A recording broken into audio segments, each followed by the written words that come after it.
Good morning. Good morning. Good morning. Thank you बेटा, thank you. Good morning. Voice video clear है? Start करें। Perfect, very good. नमस्ते नमस्ते, आ जाओ।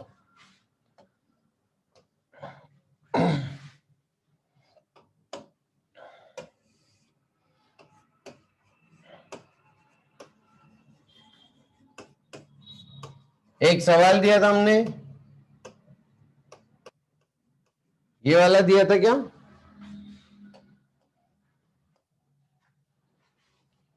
शाबाश, आओ। तो जस्ट आफ्टर कोलिजन होगा क्या? इसका मास हो जाएगा 2m।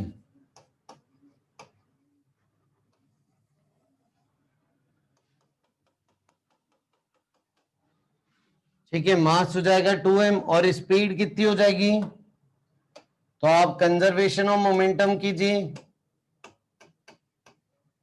तो m v nought initial momentum था, फाइनली मास हो जाएगा 2m वी डैश।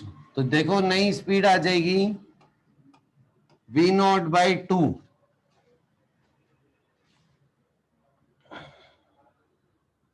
परफेक्ट। अब आइए, कोलिजन हो गया सॉल्व। अब इसके बाद हम क्या करेंगे?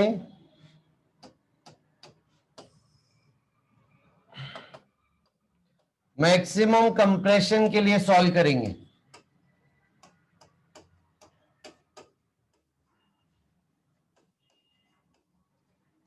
मैक्सिमम कंप्रेशन कब होगा? जब दोनों ब्लॉक्स की वेलोसिटी सेम हो जाएगी।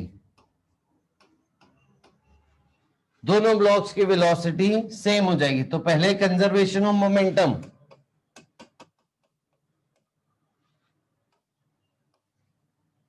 ठीक है, इनिशियल मोमेंटम, फाइनल मोमेंटम। तो v देखो कितना आ गया, v नॉट बाय 3।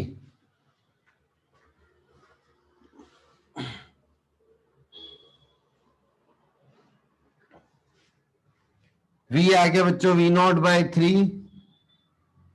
फिर उसके बाद कंजर्वेशन ऑफ एनर्जी,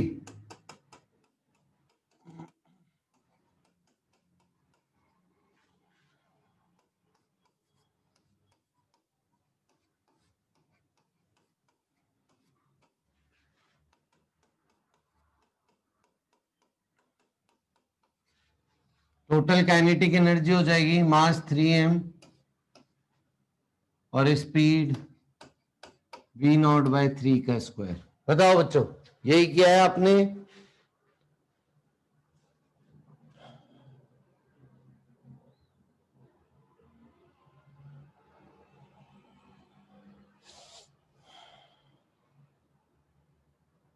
शाबाश, परफेक्ट।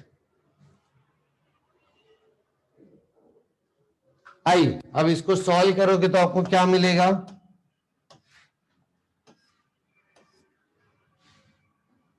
यहां पे क्या मिलेगा? 2 नीचे 4, तो बचेगा m v nought square bye 2।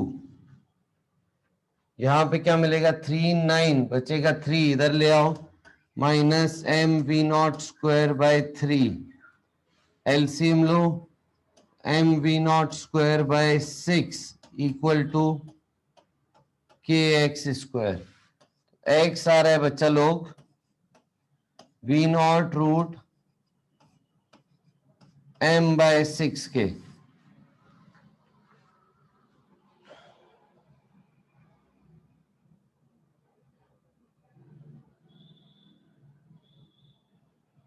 सही है? कितने बच्चों का यही आया आंसर?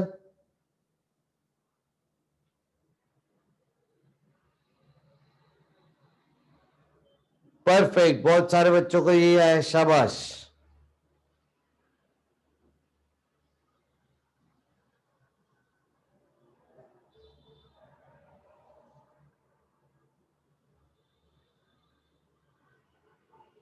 ठीक है, चलो आगे चल रहे हैं। फिर नेक्स्ट हेडिंग हमने जो क्वेश्चन छोड़ा था उस पे आ रहे, centre of mass as a frame of reference.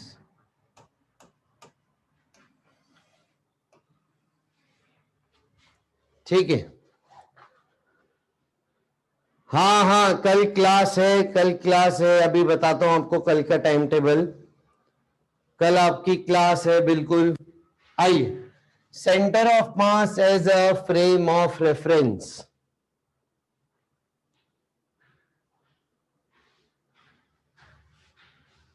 हाँ वैभव क्लास है कल, शाश्वत क्लास है कल बेटा। आई आ जाओ बच्चों, centre of mass as a frame of reference. ठीक है, देखो बहुत इंटरेस्टिंग चीज है, अभी आपको मजा आएगा बहुत। मान लीजिए एक पार्टिकल है m1, वो r1 डिस्टेंस चला with respect to centre of mass, m2 वो r2 डिस्टेंस चला with respect to centre of mass. ठीक है, ये दोनों जो r1 r2 डिस्टेंस हैं ये with respect to centre of mass. तो बताओ इनमें रिलेशन क्या होगा?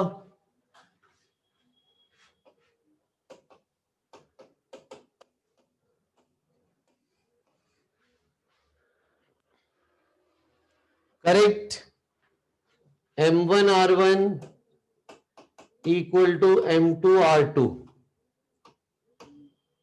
बस आपको ध्यान क्या रखना है, ध्यान किस बात का रखना है कि r1 and r2 with respect to centre of mass होने चाहिए। ठीक है, हो सकता है ग्राउंड के रिस्पेक्ट में अलग हो, लेकिन with respect to centre of mass आपको निकालना है। ये डिस्टेंसेस हैं फ्रॉम सेंटर ऑफ मास। ठीक है, अब देखो इसको डिफरेंशिएट करो, इसको डिफरेंशिएट करो बच्चों टाइम के साथ, आपको क्या मिलेगा बताओ? डिफरेंशिएट करिए विथ रिस्पेक्ट टू टाइम, क्या मिलेगा आपको?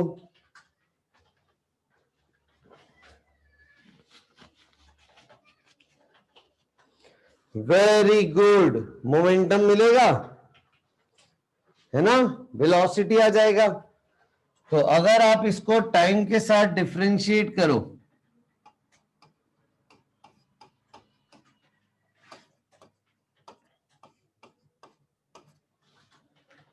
तो आपको क्या मिल जाएगा? m1 v1 equal to m2 v2। ठीक है, लेकिन v1 एंड v2 का बात ध्यान रखना है, r with respect to centre of mass.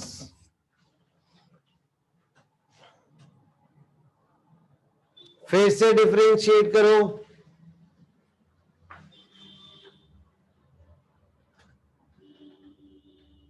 Acceleration आ जाएगा,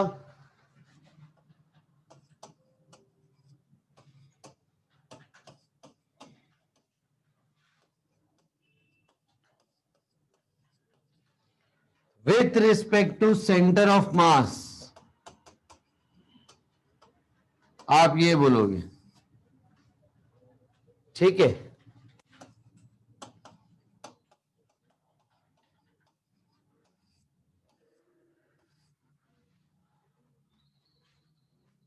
यानी बच्चों अगर मैं आपको स्टेटमेंट लिखाऊं तो आप इसका स्टेटमेंट क्या लिखोगे कि with respect to centre of mass net mass moment of the system, या फिर vector resultant of mass moment of the system is zero. ये हम पहले लिख चुके कि सेंटर ऑफ मास के रिस्पेक्ट में मास मोमेंट्स का वेक्टर एडिशन जीरो होगा, मैग्नीट्यूड इक्वल है, डायरेक्शन अपोजिट, तो रिजल्टेंट जीरो।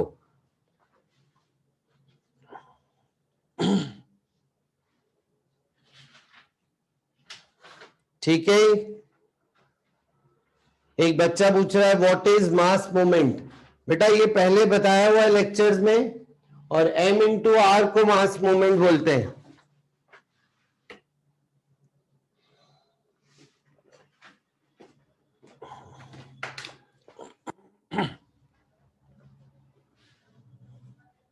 हाँ हर्ष,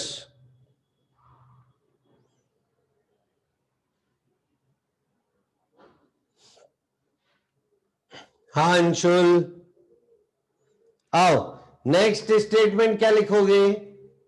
momentum of the system with respect to center of mass is 0। नहीं श्रीवीर, सेंटर ऑफ मास के रिस्पेक्ट में बात कर रहे हैं, with respect to centre of mass, यानी सेंटर ऑफ मास पे बैठ के देख रहे हो आप।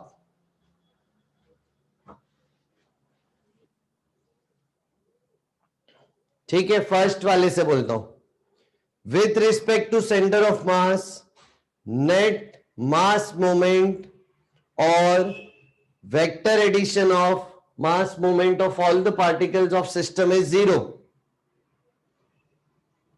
दूसरा, with respect to centre of mass vector addition of all the momentums of the system is 0।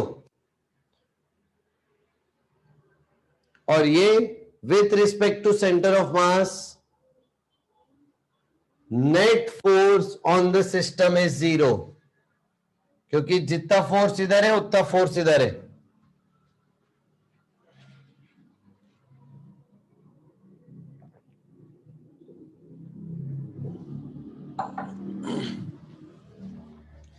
काफी इंटरेस्टिंग हो गया बच्चों ये। सेंटर ऑफ मास का एक और एप्लीकेशन कि सेंटर ऑफ मास के रिस्पेक्ट में नेट मास मोमेंट भी 0 होता है, नेट मोमेंटम भी 0 होता है, नेट फोर्स भी 0 होता है।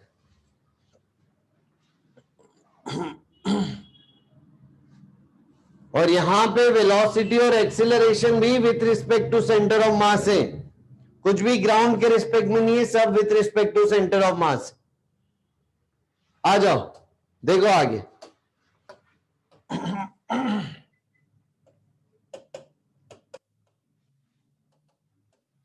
अब अपना सवाल क्या था देखिए,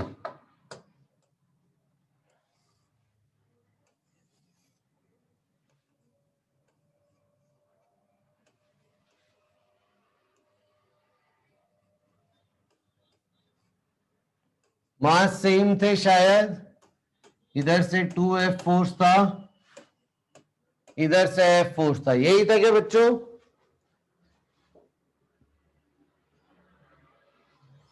शाबाश, आ जाओ। अब देखिए अगर हम ध्यान से, तो इस सिस्टम पे एक्सटर्नल फोर्स है, ठीक है, तो net external force equal to on system equal to mass of system into acceleration of centre of mass. Correct. तो सेंटर ऑफ मास का एक्सेलरेशन क्या हुआ? नेट फोर्स हो गया F, टोटल मास हो गया सिस्टम का 2m, तो ये हो गया acceleration of centre of mass, ये भी राइट में, राइट डायरेक्शन में, आई कैप में।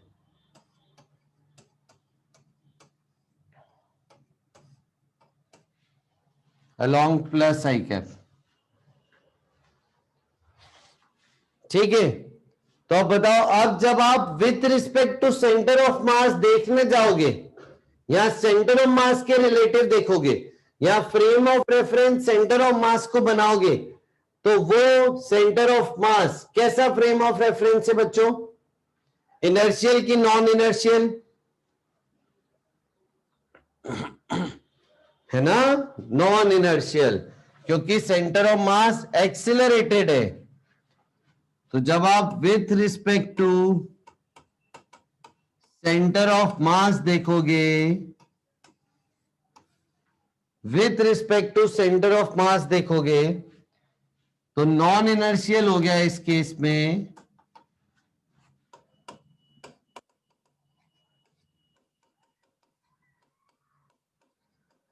सेंटर ऑफ मास यहां पे non inertial frame of reference है,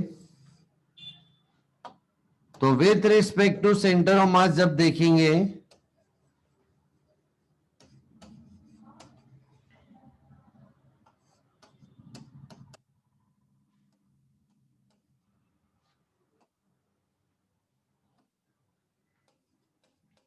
तो with respect to centre of mass देखेंगे तो क्या एक एक्स्ट्रा फोर्स लगाना पड़ेगा दोनों पे, pseudo force, correct, pseudo force.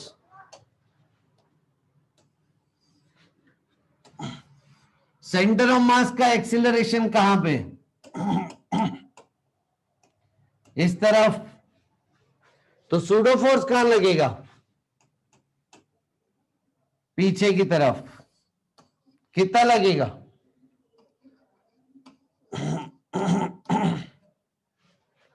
Mass into acceleration, मास किसका, इस डब्बे का, एक्सीलरेशन किसका, फ्रेम ऑफ रेफरेंस का, इस पे भी लगेगा सूडो फोर्स।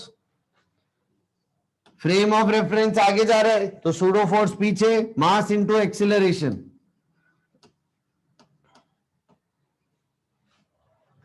अब देखो जरा एक्सीलरेशन की वैल्यू डालो तो, और डब्बों पे नेट फोर्स बताओ with respect to centre of mass.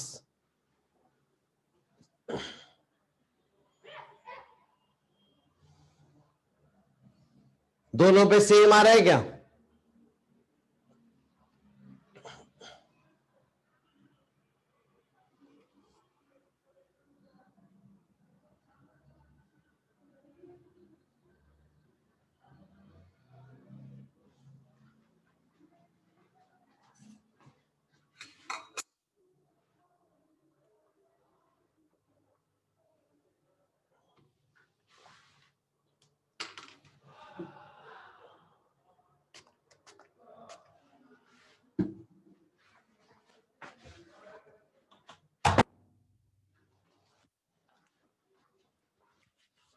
आ गया ना, करेक्ट।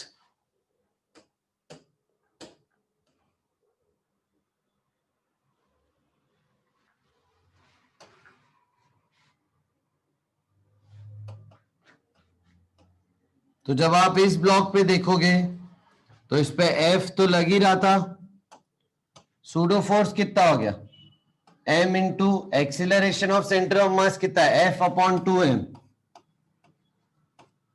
तो इधर आ जाएगा F/2, और यानी नेट में इस ब्लॉक पे फोर्स आ गया 3F/2, ऐड हो जाएंगे ना F और F/2, तो 3F/2। इस ब्लॉक पे अब जब देखोगे तो इस तरफ था 2F, सूडो फोर्स कितना हो जाएगा, a की वैल्यू डालोगे ना आप F/2m, तो ये सूडो फोर्स आ जाएगा F/2। तो इस पे देखो 2F माइनस होगा, माइनस 2F माइनस F/2, तो ये आ गया 3F/2। तो with respect to centre of mass देखो सिस्टम पे नेट एक्सटर्नल फोर्स कितना हो गया, 0।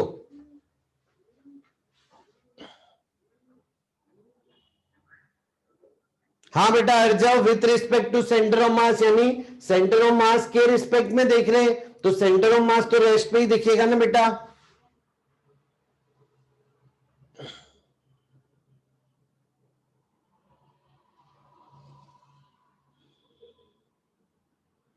समझ आया बच्चों,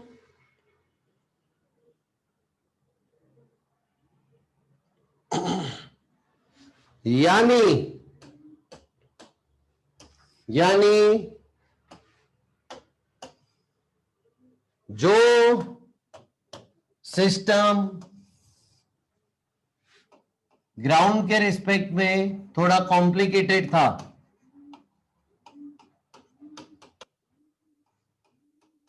याद है ये सिस्टम ऐसे कंप्रेस इलोंगेट होते हुए आगे जा रहा था, ग्राउंड के रिस्पेक्ट में थोड़ा कॉम्प्लिकेटेड था, with respect to centre of mass देखने पे ये काफी आसान हो गया।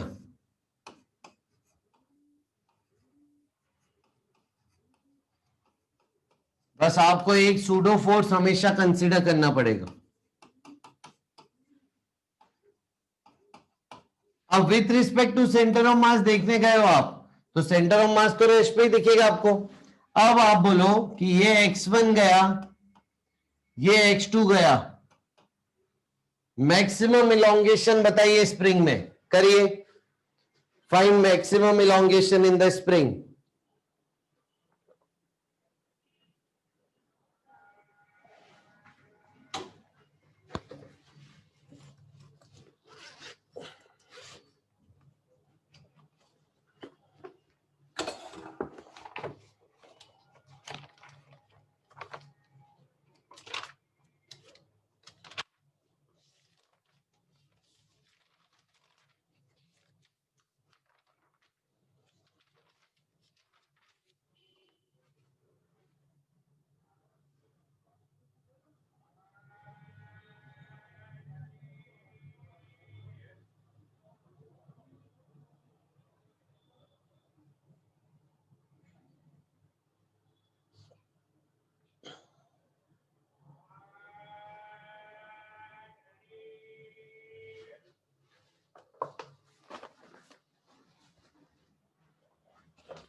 करेक्ट। देखो भाई कैसे, इसका वर्क डन कितना होगा, 3F/2x1। इस फोर्स का वर्क डन कितना होगा, प्लस 3F/2x2। स्प्रिंग का वर्क डन कितना होगा, minus half k x1 plus x2 का whole square equal to change in kinetic energy 0 हो जाएगी। करेक्ट। आगे ये सभी को वर्क एनर्जी थ्योरम लिखिए जैसा पिछली बार लिखी थी। अब आप इधर उधर ले जाओ बच्चों, यहां पे 3F/2 कॉमन आ जाएगा, x1 plus x2 equal to इधर आ जाएगा हाफ के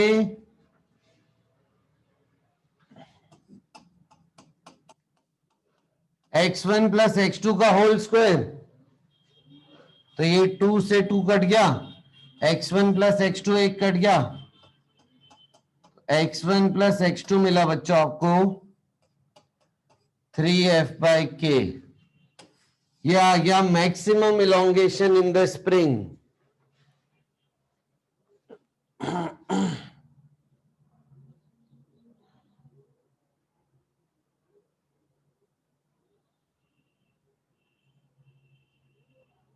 हाँ बेटा Aarush, with respect to centre of mass देख रहे हैं ना, बिल्कुल।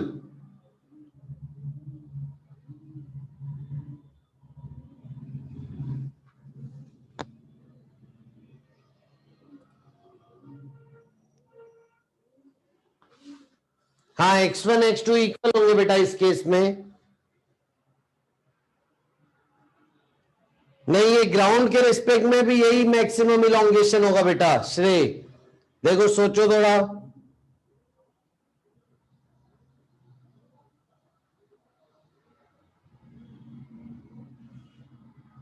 आइए देख लीजिए पूरा सवाल एक बार देख लीजिए, फिर हम आगे चले अगला सवाल करें।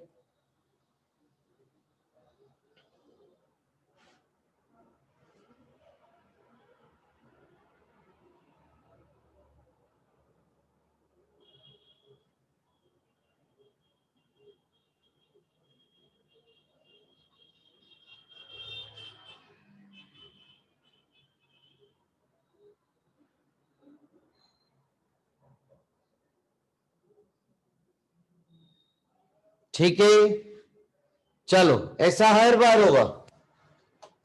एक और मैं आपको होमवर्क के लिए सवाल दे दे रहा हूं, मासेस अलग ले लेते हैं इस बार। 3m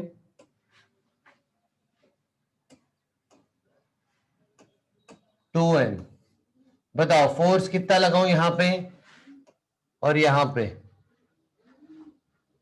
इधर फोर्स लगा दे रहे 4F, इधर फोर्स लगा दे रहे 2F। होमवर्क है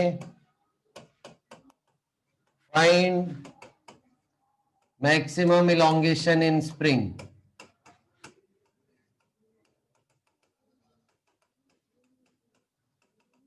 होमवर्क है बच्चों ये।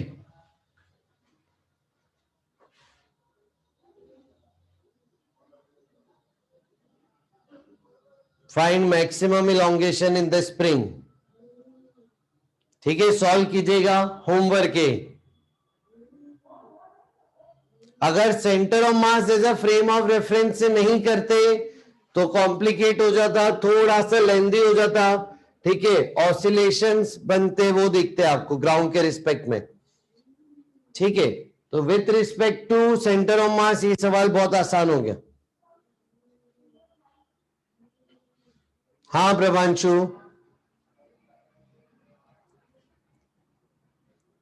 चेक करना बेटा, आरुष वापस से करना पूरा प्रोसेस के थ्रू।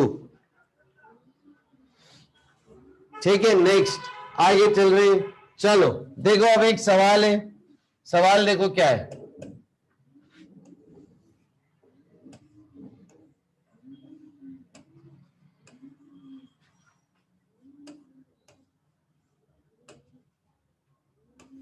एक ही फोर्स लग रहा है बस, F.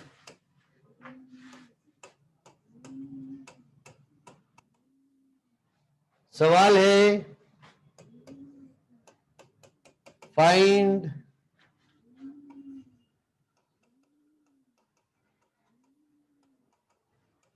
Distance travelled by centre of मास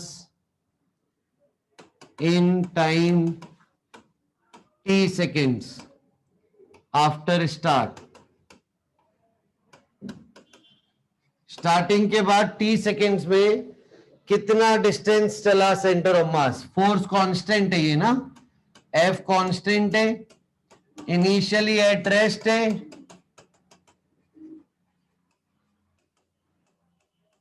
और ग्राउंड स्मूथ है। ठीक है, ये जल्दी हो जाएगा तुरंत, बहुत आसान है। ut plus half a t square करके आ रहा है। दूसरा part, suppose at time t equal to t, net elongation in spring is x nought. Suppose कीजिए टाइम t पे नेट elongation स्प्रिंग का है x नॉट। फाइंड डिस्टेंस, या फिर डिस्प्लेसमेंट बोल दो। Find displacement of both the blocks. ठीक है, नाम दे देते ब्लॉक्स को, ये लेफ्ट वाले को नाम दे दो A, राइट वाले को नाम दे दो B। Find displacement of both blocks after time interval t। वही t सेकेंड, जितनी देर में सेंटर ऑफ मास का बताया उतनी देर में ब्लॉक्स का बताइए। After time t seconds from start. सोचिए, बताइए, पहले पार्ट का आंसर आ गया।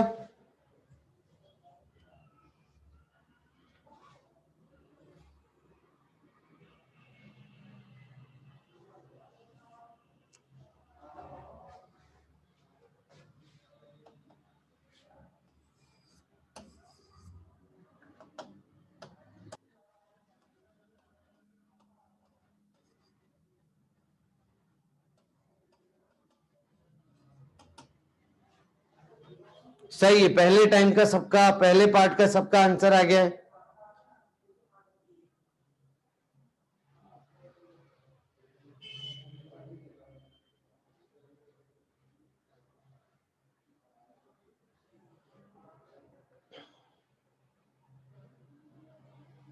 हाँ हाँ करेक्ट।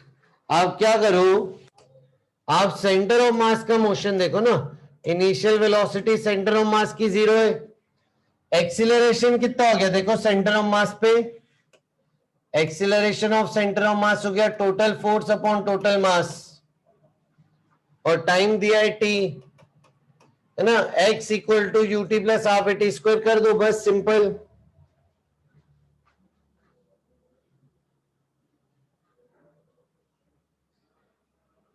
अब सेकेंड पार्ट करो। सेकेंड पार्ट का आंसर ना एक्स नॉट के टर्म्स में आएगा।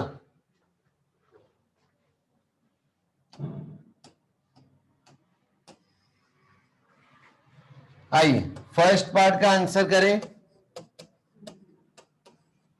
फर्स्ट पार्ट का आंसर है s equal to ut plus half a t square. तो displacement of centre of mass आ जाएगा। इनिशियल वेलोसिटी 0 थी, half f upon 2m T square. तो ये हो गया f upon 4m t square. ये आ गया बच्चों डिस्टेंस बाय सेंटर ऑफ मास, कि सेंटर ऑफ मास इस लोकेशन से कितना आगे चल गया, तो f upon 4m t square चल गया। अब बच्चों जो सेकेंड पार्ट का आंसर है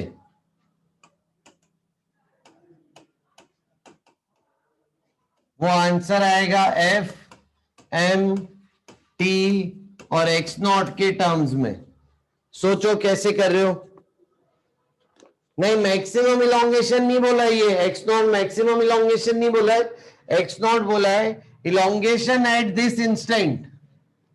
ये इलोंगेशन एट दिस इंस्टेंट है, इसी इंस्टेंट का इलोंगेशन दिया है, एक्स नॉट के टर्म्स में सोचना है।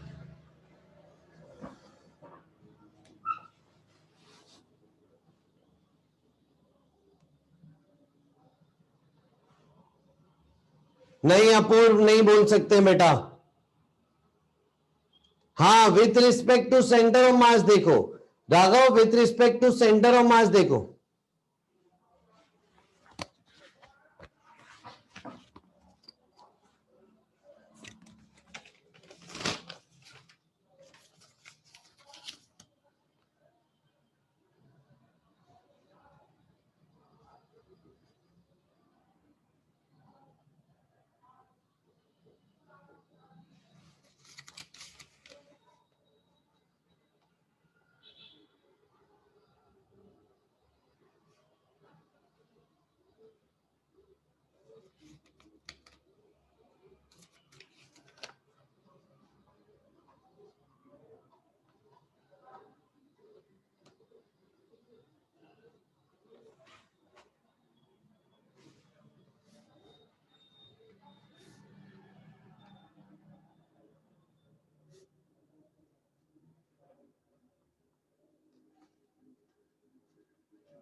हाँ थोड़ा बड़ा आ रहा है, सही है चिन्मय।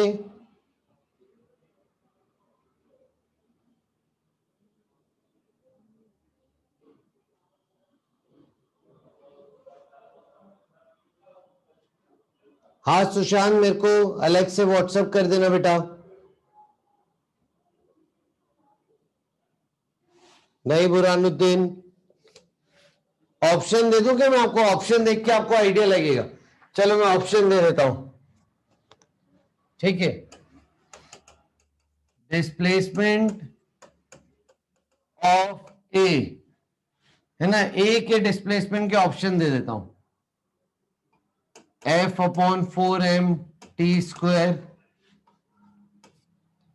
Plus x nought, F upon 4m t square plus x nought by 2, F upon 4m t square minus x nought by 2, D none of this. अब देखो ऑप्शन देख के शायद आइडिया लगे आपको।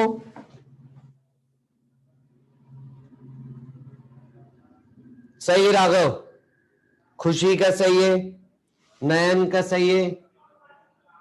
पोल करवा दें क्या? देखते हैं पोल कर पाएंगे।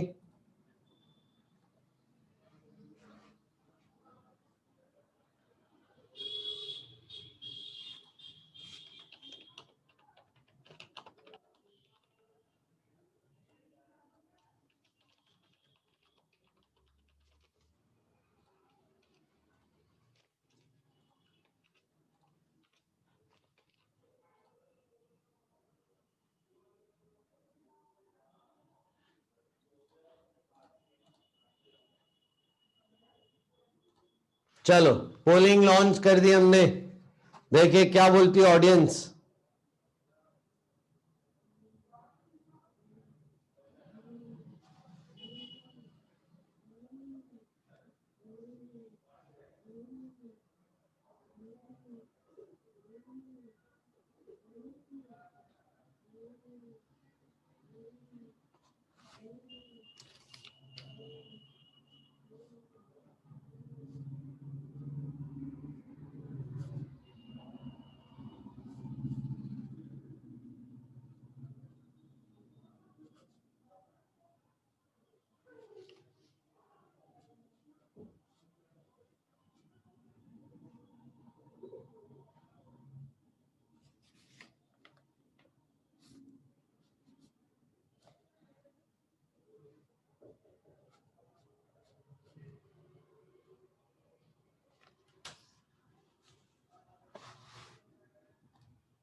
देखिए ऑडियंस क्या बोल रही है, बी ऑप्शन को जिता रही ऑडियंस। क्या बोलते हो आप लोग? इसका सही जवाब है सी।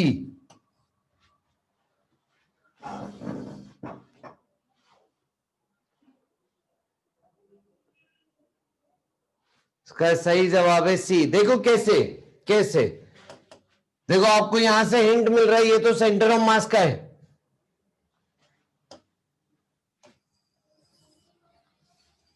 देखो जब आप with respect to centre of mass देखोगे तो बताओ क्या बोलोगे?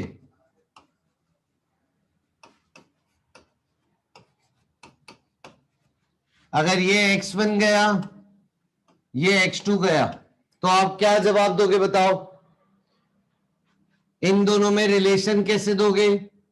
mx1 equal to mx2, m से m कट गया, x1 इक्वल टू x2, और इलोंगेशन आपको क्या दिया? x0, तो x1 plus x2 equal to हो जाएगा x0, दोनों बराबर है, तो x plus x equal to x0, तो x1 आ जाएगा x0 बाई 2, x2 भी आ जाएगा x0 बाई 2। यानी सेंटर ऑफ मास के रिस्पेक्ट में ए की बात करूं अगर मैं,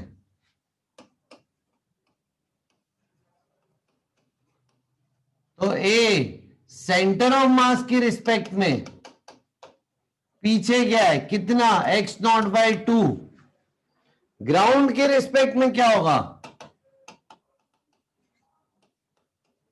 सेंटर ऑफ मास जितना आगे चला उतना तो आगे गया ही है, और उसके रिस्पेक्ट में थोड़ा पीछे गया, तो विथ रिस्पेक्ट टू ग्राउंड ए का डिस्प्लेसमेंट है सेंटर ऑफ मास का डिस्प्लेसमेंट, जो कि है f upon 4m² minus x0 by 2। और अगर b की बात की जाए तो b आगे जा रहा है, तो with respect to ground b का डिस्प्लेसमेंट आ जाएगा ft² upon 4m plus x0 by 2।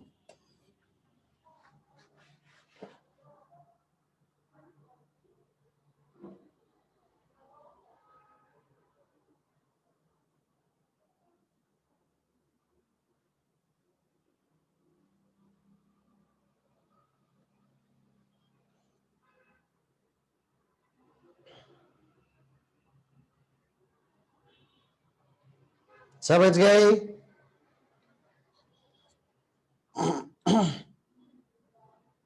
With respect to centre of mass A पीछे जा रहा है, तो इसलिए यहां पे माइनस। ठीक है, आ जाओ। अच्छा, अब जिसको नहीं समझ में आया इस तरीके से मैंने थोड़ा डायरेक्ट कर दिया, उसके लिए मैं आपको, ठीक है, रिलेटिव के फॉर्मूला से बता सकते हो कि displacement of A with respect to centre of mass क्या होगा? Displacement of A minus displacement of centre of mass. तो डिस्प्लेसमेंट ऑफ ए कितना हो जाएगा? इसको इधर ले आओ, displacement of centre of mass plus displacement of A with respect to centre of mass. तो सेंटर ऑफ मास का डिस्प्लेसमेंट कितना है, F/4 mt², और ए ब्लॉक का displacement with respect to centre of mass कितना है, -x0/2। ये आ गया डिस्प्लेसमेंट ऑफ ए। समझे, रिलेटिव के फॉर्मूला से समझे।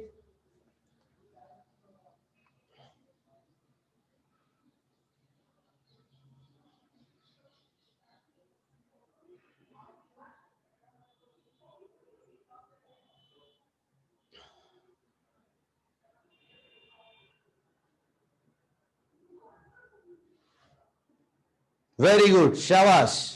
आओ आगे बढ़ा रहे हैं हम। तो ये जस्ट हमने एक आपको एप्लीकेशन दिया। बेटा रितु क्या लिख रहे हो, मेरे को समझ नहीं आ रहा है क्या लिखा है। मैंने लॉगी CAC किया है, मेरे को समझ नहीं आया क्या लिखा है। ठीक है, आ जाओ आगे चल रहे हैं। नेक्स्ट लॉजिक से किया है। अच्छा,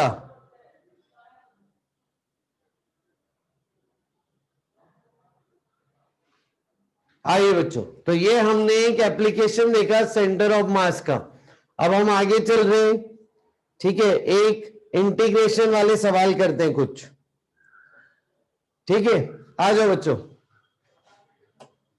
तो बताओ, टेबल याद हो गई आपकी सारी। तो हॉलो हेमिस्फीयर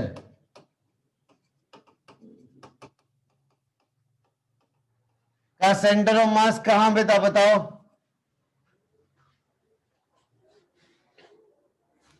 H/4 बोल रहे बच्चे H/4 कौन में था बेटा, ये हॉलो हेमिस्फीयर है। हाँ, तुरंत आंसर नहीं आ रहे सभी के, इसका मतलब याद नहीं करिए आपने टेबल। गलत बात, गलत बात। R/2 पे था।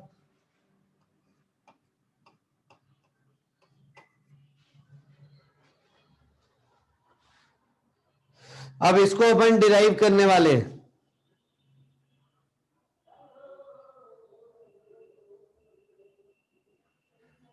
ठीक है, आइए इसको अभी अपन डिराइव करने वाले हैं।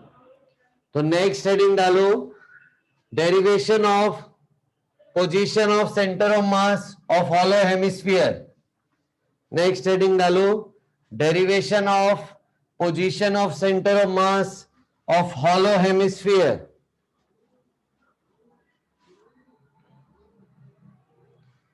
परफेक्ट, आ जाओ बच्चों। तो सवाल पहले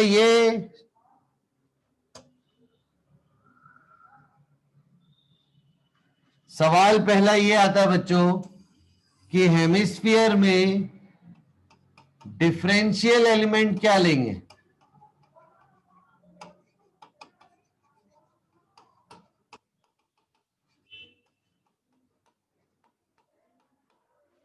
डिफरेंशियल एलिमेंट क्या लेंगे। हेमिस्फीयर ऐसे पूरा बाहर आ रहा है, ये हेमिस्फीयर है पूरा। ठीक है, डिफरेंशियल एलिमेंट क्या लोगे आप। अरे वाह, नहीं डिस्क नहीं ले सकता ना मैं, डिस्क नहीं ले सकता ना। डिस्क में तो पूरा मास रहता था ना, तो अगर ऐसी डिस्क लोगे तो पूरा मास अंदर खोखला है ना बेटा, ये हॉलो है, तो अपने को हॉलो एलिमेंट लेने पड़ेंगे ना।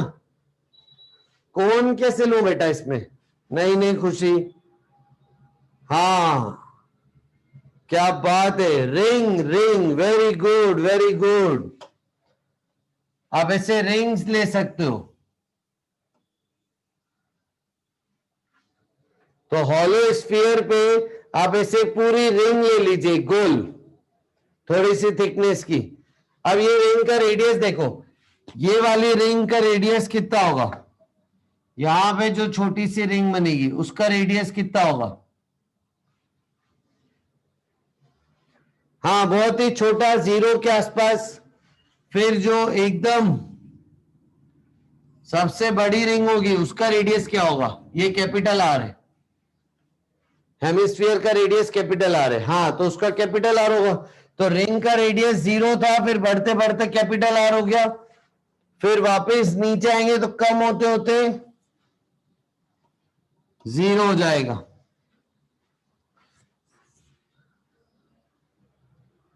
समझ गए? शाबाश। यानी बेसिकली आप ऐसा सोचो, आप एक रिंग लो, है ना, और रिंग को आप ऐसे पतला करते जाओ ऐसे, तो रिंग को ऐसे पतला करते जाओगे तो आपको ये ऊपर का मिल जाएगा ऐसा, फिर रिंग को नीचे ऐसे पतला करते जाओ तो आपको एक ऐसे हेमिस्फीयर मिलेगा। इमेजिन कर पा रहे हो क्या? कोई रियल लाइफ सिचुएशन बताओ जिसमें ऐसे रिंग रिंग बना के हेमिस्फीयर बना रहे। हाँ, जैसे पॉटरी में करते, बिल्कुल सही बात है, पॉटरी में करते, बिल्कुल सही बात है। मटका बनाते टाइम, बिल्कुल, तो वो मटका बनाते टाइम पहले रिंग होती है, उसको ऐसे खींचते जाते, छोटा करते जाते, तो हेमिस्फीयर बन जाता है। बिल्कुल सही बात है, बहुत बढ़िया। हाँ, जैसे ग्लोब में लैटिट्यूड्स लॉन्जिट्यूड्स बनाते हैं, बिल्कुल सही बात है, परफेक्ट, मजा आ गया। एक ऐसा टॉय भी आता है, खिलौना, सही बात है, वो रिंग रिंग रिंग में हेमिस्फीयर बना देता है।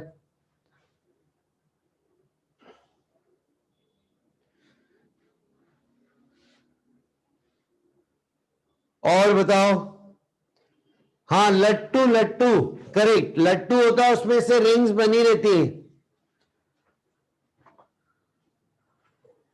बिल्कुल। हाँ सही है, पगड़ी बांधते टाइम, करेक्ट। देखा है क्या, पगड़ी बांधते जो, तो उसमें एक रिंग करते हैं, फिर ऊपर एक और रिंग, फिर एक और रिंग, ऐसे छोटी छोटी करते जाते हैं रिंग, तो ऐसे कुछ शेप बनता है। बहुत बढ़िया। तो हेमिस्फीयर में डिफरेंशियल एलिमेंट्स हो गए रिंग, लिख देना बच्चों, हेमिस्फीयर में डिफरेंशियल एलिमेंट्स हो गए रिंग विथ स्लाइट थिकनेस। हाँ, वो बास्केट होता है एक, लकड़ियों से छोटी छोटी, बैम्बू बास्केट, करेक्ट, वो भी ऐसे बनाते हैं, बिल्कुल सही है। क्या बात है, बच्चों का बहुत अच्छा क्रिएटिवनेस आ रही है। आई, तो लिख दीजिएगा बच्चों, हेमिस्फीयर में डिफरेंशियल एलिमेंट आर रिंग्स। आओ इंटीग्रेशन स्टार्ट करते हैं।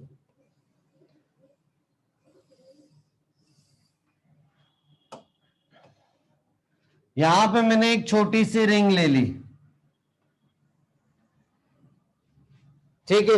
अब ये रिंग ऐसे दिख रही है अपने को, सिर्फ फ्रंट से दिख रही है, पीछे से भी ऐसी पूरी गोल है, पूरी गोल रिंग है, ठीक है, ऐसी गोल रिंग है आपको, लेकिन सिर्फ फ्रंट हिस्सा दिख रहा है, पीछे से भी हिस्सा ऐसे ही होगा, ठीक है। आ जाओ, बताना बच्चों, हेमिस्फीयर का रेडियस आपको दिया है कैपिटल आर, हेमिस्फीयर का रेडियस आपको दिया है कैपिटल आर, यानी ये डिस्टेंस से कैपिटल आर, ठीक है। एक काम करते हैं, ये एंगल मान लेते हैं थीटा,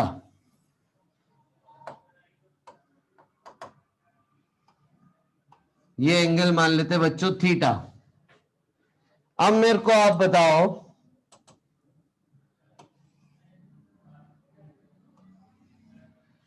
कि जो डिफरेंशियल रिंग मानी है उसका रेडियस क्या है?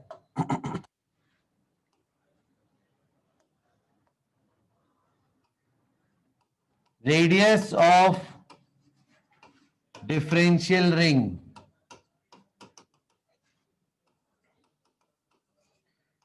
उसका रेडियस क्या है?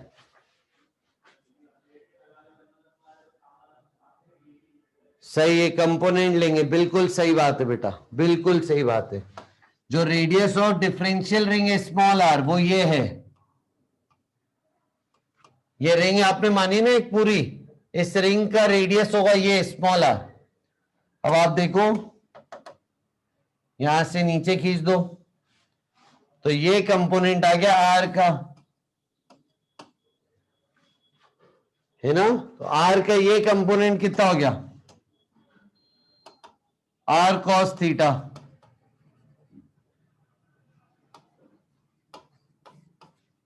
समझे क्या? R cos theta. तो रेडियस ऑफ डिफरेंशियल रिंग आ गया आपके पास आर कॉस थीटा। नहीं, थिकनेस नहीं पूछ रहा हूं बेटा, रेडियस पूछ रहा हूं।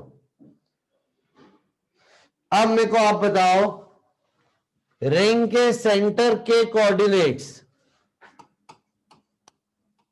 Coordinates of centre of ring, ये बताइए। हाँ, एक्स कोऑर्डिनेट 0 है और वाई कोऑर्डिनेट आपको बताना पड़ेगा। ये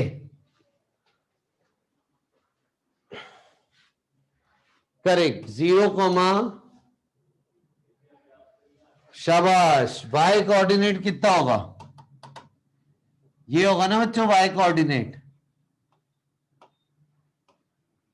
तो ये वाई कोऑर्डिनेट इतनी लेंथ के बराबर है, देखो आप। तो आर का सामने कंपोनेंट कितना आएगा? R sine theta. तो क्या 0, आर साइन थीटा। डन।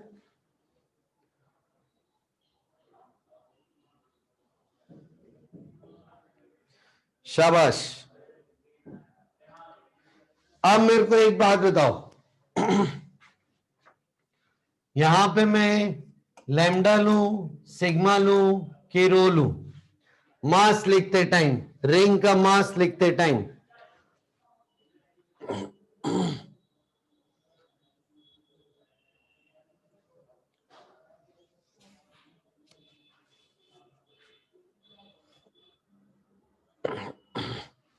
ये इग्लू जैसा लग रहा है। हाँ, इग्लू जैसा भी लग रहा है, बिल्कुल। देखो बच्चों, सरफेस पे मास है। कुछ बच्चे बोल रहे हैं सर रो लो, ठीक है। देखो बेटा, रो तब लेते जब वॉल्यूम में मास होता, सॉलिड स्फीयर होता तो रो लेते, है ना। आप याद करो, जब मैंने लैम्डा सिग्मा रो लिखाया था तब हॉलो स्फीयर को सिग्मा की कैटेगरी में रखा था।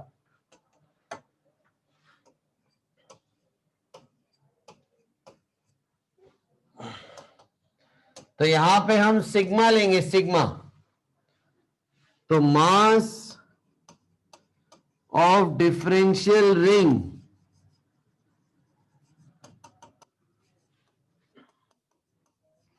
आप लिखोगे सिग्मा इंटू एरिया उसका, और एरिया को क्या लिखोगे?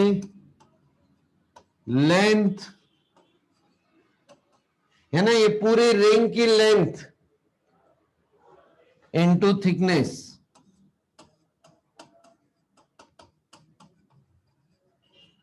Length into thickness. सोचो जरा बच्चों, लेंथ कितनी होगी?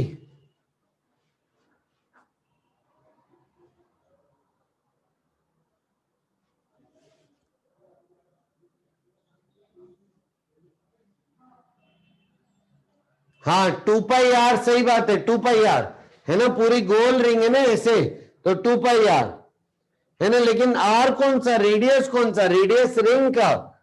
तो ये हो गया सिग्मा 2π, स्मॉल आर लेंगे, रिंग का रेडियस यानी r cos theta into thickness. अभी थिकनेस निकालना सिखाऊंगा इसकी। बताओ, अभी तक जो बोर्ड पे लिखा है सब समझ में आया? फिर इसके आगे बढ़ूंगा, इसमें कोई डाउट है तो पूछो।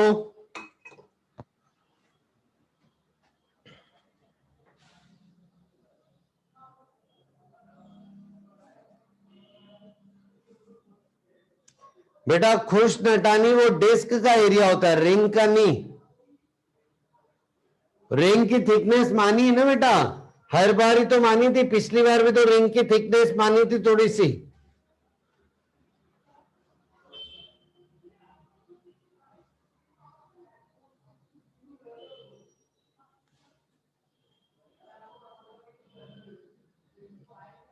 बताइए, और बताइए, किसी को कोई डाउट?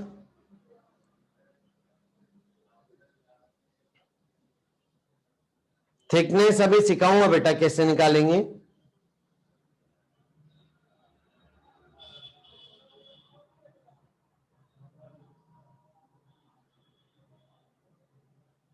आ जाओ, ठीक है, यहां तक लिख लिया ना सबने। अब मैं थिकनेस लिखना सिखा रहा हूं।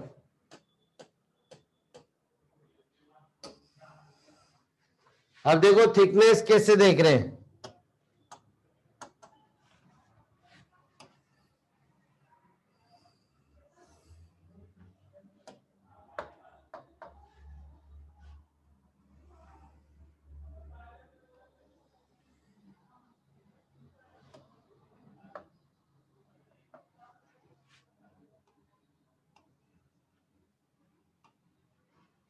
देखो बच्चों, ये एंगल आपने माना है थीटा, ठीक है। अब रिंग की कुछ थिकनेस है, तो ऊपर वाली जो बाउंड्री है रिंग की, अगर मैं उसको ज्वाइन करूं इस पॉइंट से,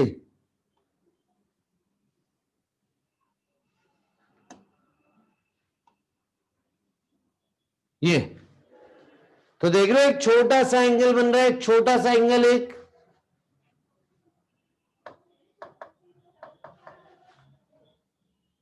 तो ये वाले एंगल को आप क्या नाम दोगे बताओ? अगर ये बड़ा एंगल थीटा है तो ये छोटा एंगल क्या होगा? D theta. शाबाश, डी थीटा। अब देखो, क्या आपको एक ऐसा ट्रायंगल मिल रहा है आर्क का?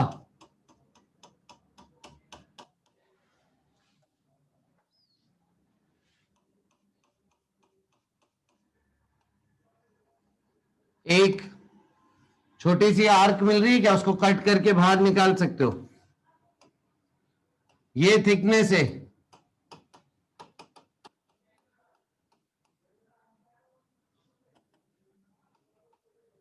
ये रेडियस कैपिटल आर, ये रेडियस कैपिटल आर, ये angle d theta. Thickness of ring बताओ।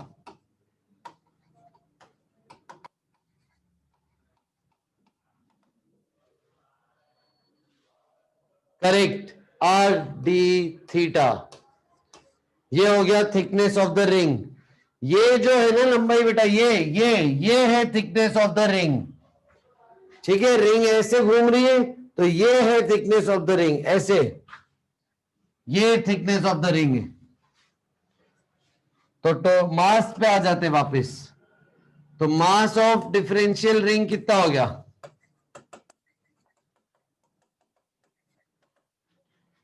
सिग्मा 2 पाई r cos theta into r d theta.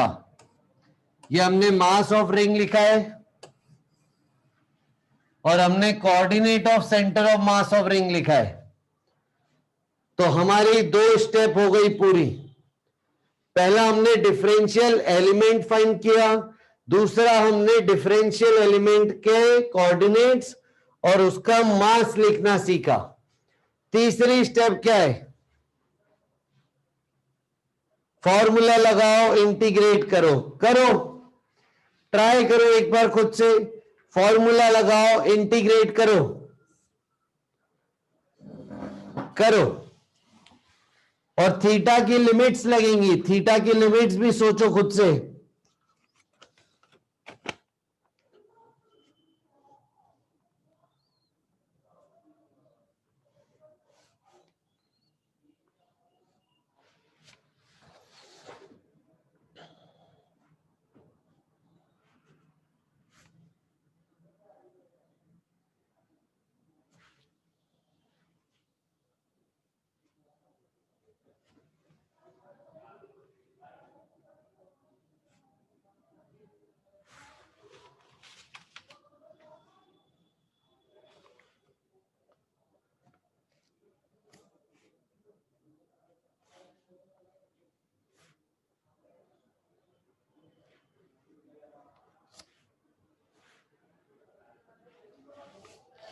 Theta की लिमिट, हाँ देवेश का सही है, कवेश का भी सही है।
आ गया, वेरी गुड वेरी गुड, बहुत बढ़िया।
आइए चलें आगे, देखो कैसे करेंगे।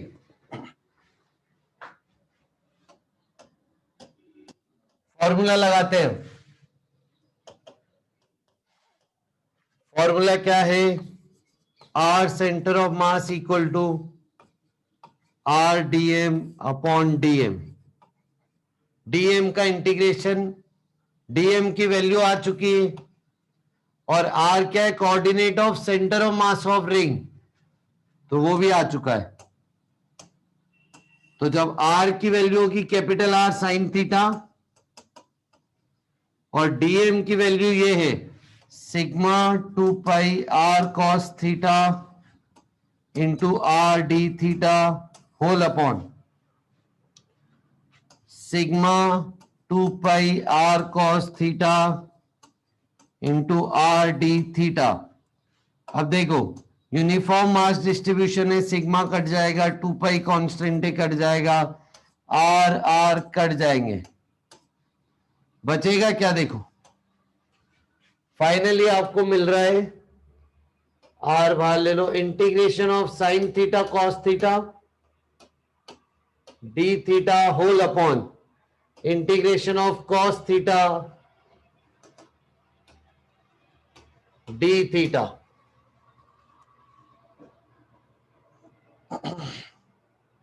ठीक है, अब थीटा की लिमिट्स, थीटा की लिमिट्स, पहली रिंग कहां पे? पहली रिंग यहां पे, ये वाली पहली रिंग, और आखिरी रिंग यहां पे, ये वाली। तो थीटा देखो ऐसे जा रहा है, ऐसे जा रहा है, ऐसे जा रहा है, ऐसे, ठीक है। और इधर नहीं जाना है क्योंकि पूरी रिंग कवर हो रही है, किसी भी एंगल थीटा पे ये पूरी रिंग कवर हो रही है। तो आपको बस यहां से यहां जाना है, यहां से यहां जाना है, यानी थीटा की लिमिट्स हो गई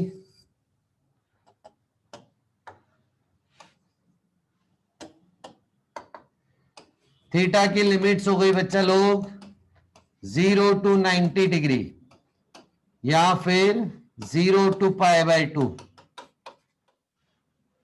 अब इसके आगे आप खुद सॉल्व कर लेना, फाइनल आंसर आपको लेके आना है r/2। सॉल्व करना नहीं तो मैं आपको सिखाऊंगा, कई बच्चों का आ चुका है आंसर।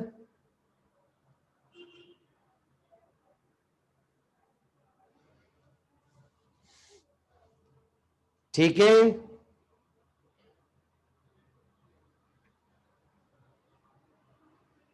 शाबाश।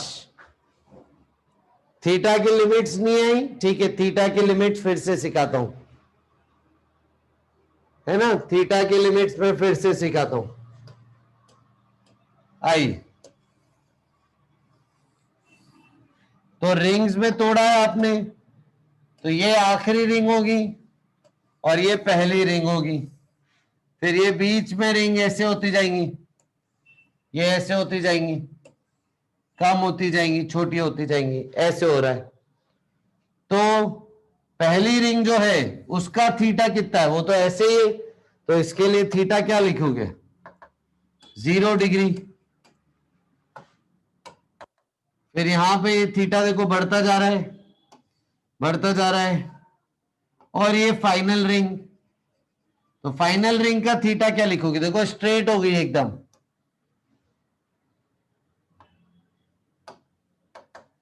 फाइनल रिंग का थीटा होगा 90 डिग्री, ये है ना 90 डिग्री, समझे, थीटा 0 से 90 क्यों, नहीं ऋषभ,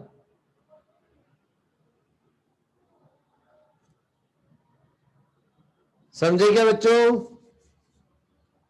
शाबाश। आ जाओ, ये प्रीवियस स्लाइड,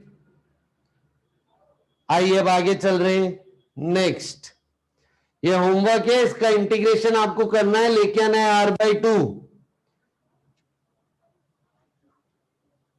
आ जाओ नेक्स्ट, अगला आप लिखो सॉलिड हेमिस्फीयर सेंटर ऑफ मास,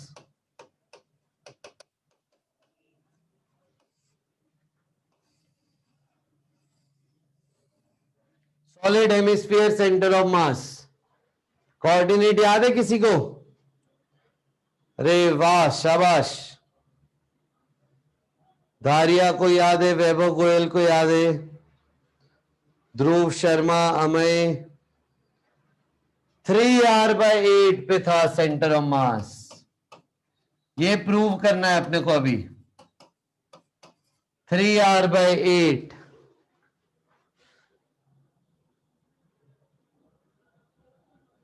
धैर्य, धैर्य, अच्छा सॉरी नाम गलत ले लिया मैंने, धैर्य सही नाम है, ओके, आ जाओ।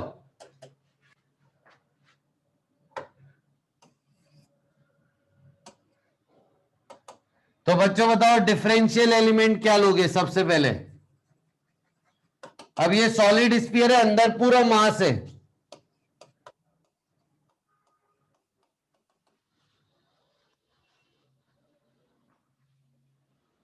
डिफरेंशियल एलिमेंट क्या लोगे, ठीक, डिस्क बोल रहे बच्चे, सही बोल रहे हैं, और कुछ इसके जैसा दिखने वाला,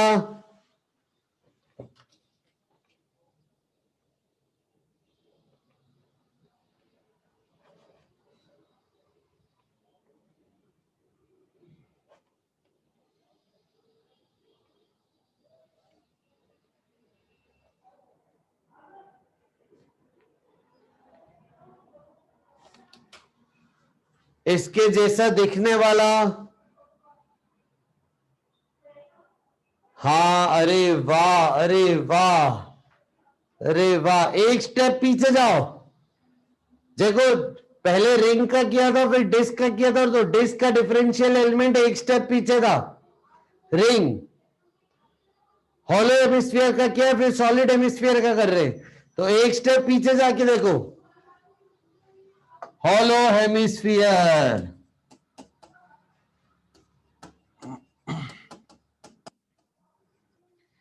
क्या मैं ये मान सकता हूं कि छोटे छोटे हॉलो हेमिस्फीयर को जोड़ने से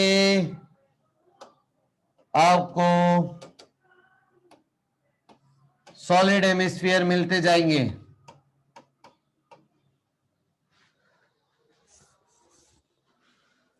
हाँ, कटोरे पे कटोरा, करेक्ट है ना, वो छोटे छोटे होते ना, रेडियस बढ़ता जाएगा, रेडियस बढ़ता जाएगा, तो पूरा सॉलिड बन जाएगा। और एग्जांपल, और एग्जांपल, रियल लाइफ एग्जांपल, एक गोला जोड़ा आपने, उसके ऊपर एक और, उसके ऊपर एक और, उसके ऊपर एक और सॉलिड बन गया। नहीं, पराठा फ्लैट है, पराठा नहीं चाहिए बेटा, 3D चाहिए, सॉलिड। अरे वाह, ऑनियन, बिल्कुल सही बात है। ये गोल वाला ऑनियन है, सलाद वाला नहीं, गोल वाला, काटने से पहले। तो आप देखोगे उसकी हर लेयर ऐसे गोल होती है, वो लेयर निकालते हैं, फिर एक और लेयर मिलती है, वो निकालो, फिर लेयर, फिर निकालो। यानी सॉलिड हेमिस्फीयर किससे बना है? बहुत सारे छोटे छोटे हॉलो स्फीयर से।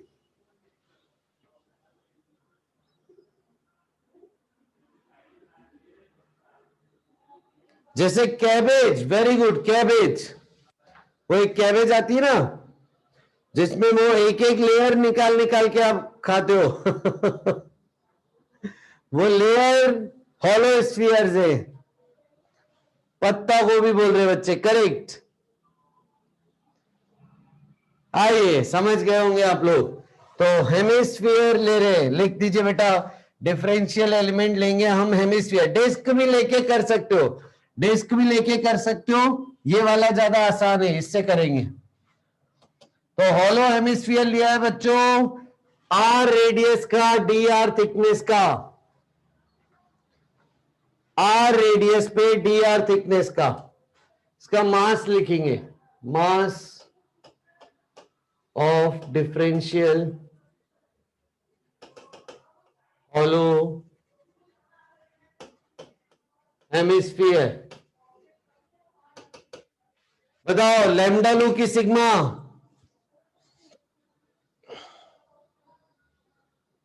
रो लो सर आप हाँ, रो लेना पड़ेगा, इसमें सॉलिड है ना, फुल मास भरा हुआ हर तरफ, तो रो लेंगे इसमें, correct. Rho into volume. Volume को कैसे लिखते हैं बेटा? Area into thickness. एरिया बताओ जरा इसका, इस हॉलो हेमिस्फीयर का एरिया बताओ।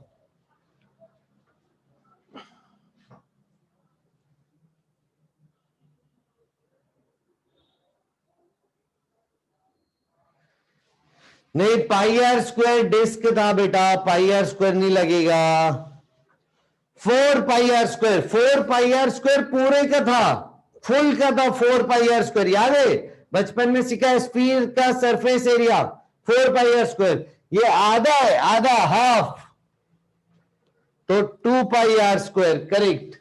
तो एरिया हो गया बच्चों 2 पाई आर स्क्वायर, और थिकनेस अपन ले रहे डी आर, ये हो गई थिकनेस डी आर।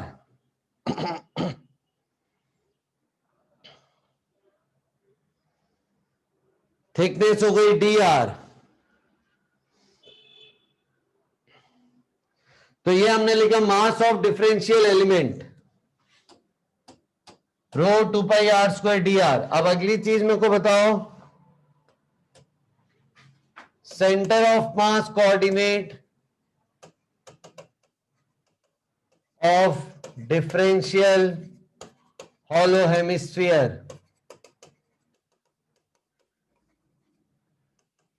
ये बताओ, अभी हमने सीखा हॉलो हेमिस्फीयर का क्या होता है, centre of mass. Correct correct correct. तो इसका खुद का हॉलो हेमिस्फीयर का होगा 0,r/2 पे। जब आप इसको कट करके बाहर निकालोगे तो इसका सेंटर ऑफ मास यहां पे होगा, कितनी दूरी पे?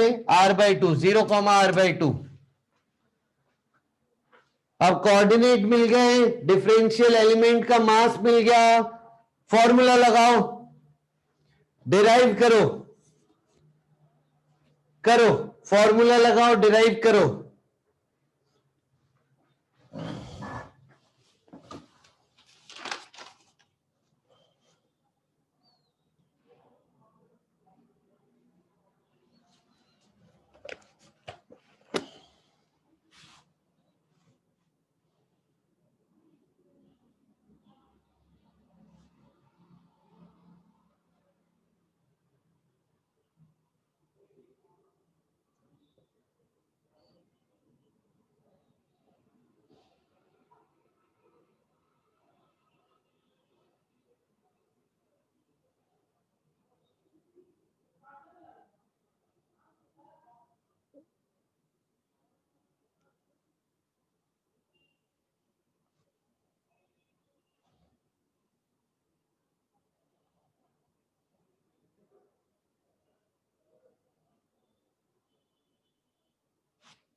क्या बात है, काफी बच्चों का आ गया 3r/8। बहुत बढ़िया, मजा आ रहा है, मजा आ रहा है।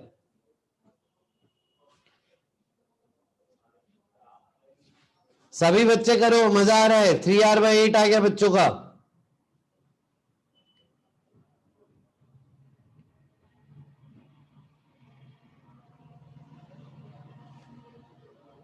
हाँ श्रेय, श्रेय बेटा लिमिट तो रेडियस की है ना, 0 से कैपिटल R लिमिट।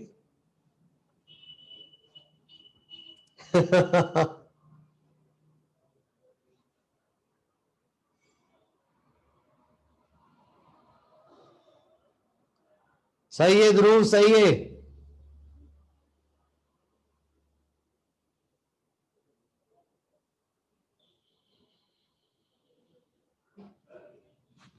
शाबाश। चलो मैं करता हूं।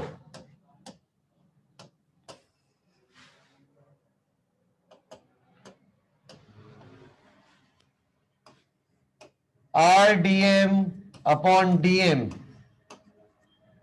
ठीक है, इधर से करते हैं, यहां से स्टार्ट करते हैं। तो R centre of mass equal to RdM/dm। तो R की जगह लिखोगे आप R/2, dm की जगह लिखोगे रो 2 पाई R² dr अपॉन रो 2 पाई R² dr। तो यहां पे रो 2 पाई कांस्टेंट है, R तो वेरी हो रहा है, तो आपका इंटीग्रेशन बना क्या, 1/2 ऊपर आ जाएगा R³ dr whole upon R² dr। तो इंटीग्रेशन क्या खुलेगा, R³ dr का R⁴/4 और नीचे डिनोमिनेटर में R³/3। अब अगला पार्ट लिमिट्स। तो रेडियस पे बात हो रही है ना, तो कैपिटल R फाइनल रेडियस है, तो पहला हेमिस्फीयर 0 से लेके कैपिटल R तक जाएगा। तो 0 से कैपिटल R, यानी आपको मिला यहां पे 1/2 R⁴/4 होल अपॉन R⁴3/3। इसको ऊपर नीचे ले जाओ, रीएडजस्ट करो, फाइनली 3r/8 आ गया।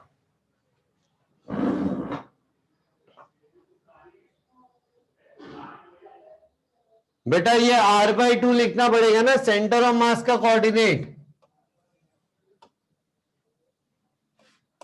ये R क्या होता है,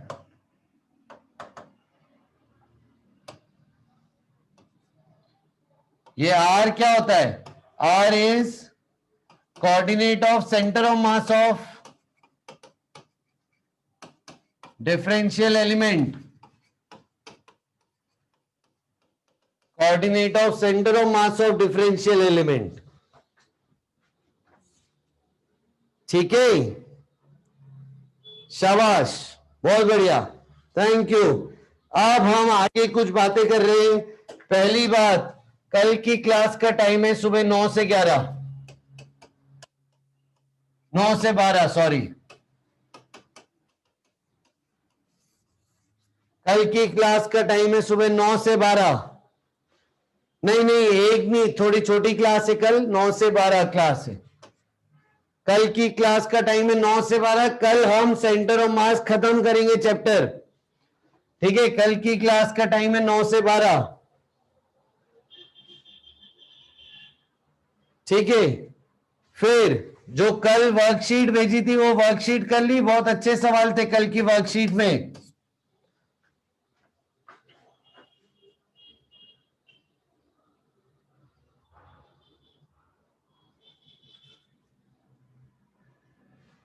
पूरी नहीं करी तो कर लेना, चलो इसके सॉल्यूशन आज नहीं भेजेंगे, कल भेजेंगे। एक दिन और आप अटेम्प्ट कीजिए इसको, बहुत अच्छी वर्कशीट है। एरोडो के भी सवाल थे उसमें, करेक्ट।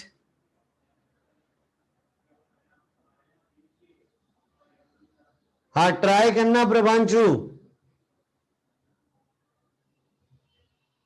ठीक है, चलो फिर अभी के लिए इतना ही। थैंक यू सो मच बच्चों, bye bye, take care, bye.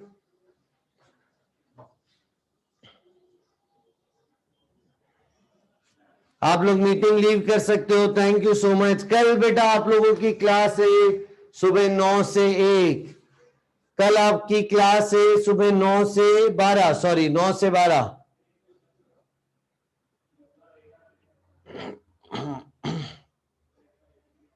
Bye बच्चों, बाय। ये पिछली स्लाइड देख लीजिए। Bye bye, take care.